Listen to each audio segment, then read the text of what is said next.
যোদ্ধাদের দেখতে প্রকাশ্যে এলেন হামাস নেতা সিনওয়ার। গাজা ভিত্তিক ফিলিস্তিনি প্রতিরোধ আন্দোলন হামাসের নেতা ইয়াহিয়া সিনওয়ার তার বাহিনীর সদস্যদের সাথে সাক্ষাৎ করতে সুড়ঙ্গ ছেড়ে উপরে চলে এসেছিলেন বলে খবর পাওয়া গেছে। হামাসের একটি সিনিয়র সূত্র আল আরাবি আল জাদিদকে বুধবার এ তথ্য জানান। সূত্রটি জানায়, সিনওয়ার সম্প্রতি প্রতিরোধ বাহিনী এবং দখলদার সেনাবাহিনীর মধ্যকার সংঘাতের স্থানগুলো পরিদর্শন করেছেন। তিনি সুড়ঙ্গে নয়, বরং মাটির ওপরে আন্দোলনটির যোদ্ধাদের কয়েকজনের সাথে সাক্ষাৎ করেছেন। সূত্রটি দাবি করে সিনওয়ার বাস্তবতা থেকে বিচ্ছিন্ন নন। তিনি বলেন, সুড়ঙ্গের ভিতরে সিনওয়ার বিচ্ছিন্ন হয়ে আসছেন বলে যে দাবি করা হয় তা আসলে নেতানিয়াহু এবং তার সংস্থাগুলোর কথা। তারা ইসরায়েলি রাস্তায় এবং তাদের মিত্রদের কাছে ঘোষণা করা তাদের লক্ষ্য হাসিলের ব্যর্থতা ঢাকা দিতে এসব কথা বলে থাকেন।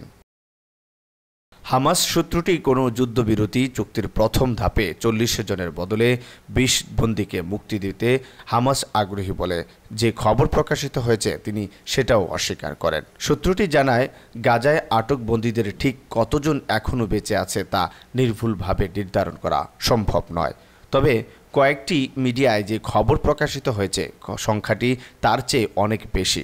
সূত্রটি দাবি করে, হামাসের হাতে প্রায় ৩০ জন ইসরায়েলি প্রতিরক্ষা বাহিনী আইডিএফ এবং শিন বেথ অফিসার আটক রয়েছে। এসব বন্দীকে অত্যন্ত সুরক্ষিত স্থানে রাখা হয়েছে। তারা আছে দখলদারদের হাত থেকে অনেক দূরে। কোনো পরিস্থিতিতেই তাদের কাছে যাওয়া অসম্ভব। Hostess and missing families forum জানিয়েছে, হামাস নেতা সিনওয়ার সুড়ঙ্গ থেকে বের হয়ে আসার খবরটিকে তারা বিশ্বাসযোগ্য মনে করছে। উল্লেখ্য, হামাসের অভিযানে আটকদের মুক্তির জন্য এই ফোরাম গঠিত হয়েছে।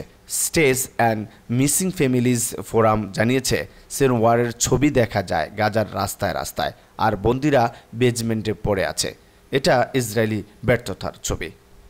তবে সাবেক সিনিয়র শিন বেথ অফিসার মিকাহ কবিস ইসরায়েলি মিডিয়া বারভিকে বললেন, তাত্ত্বিকভাবে এমনটা সম্ভব যে আইডিএফের বিশৃঙ্খলা এবং গাজা উপত্যকা থেকে বেশিরভাগ ইসরায়েলি বাহিনী প্রত্যাহারের সুযোগ সিনওয়ার গ্রহণ করবেন। তিনি একে কাজে লাগিয়ে আরও মুক্তভাবে তার যোদ্ধাদের পরিচালিত করতে পারবেন।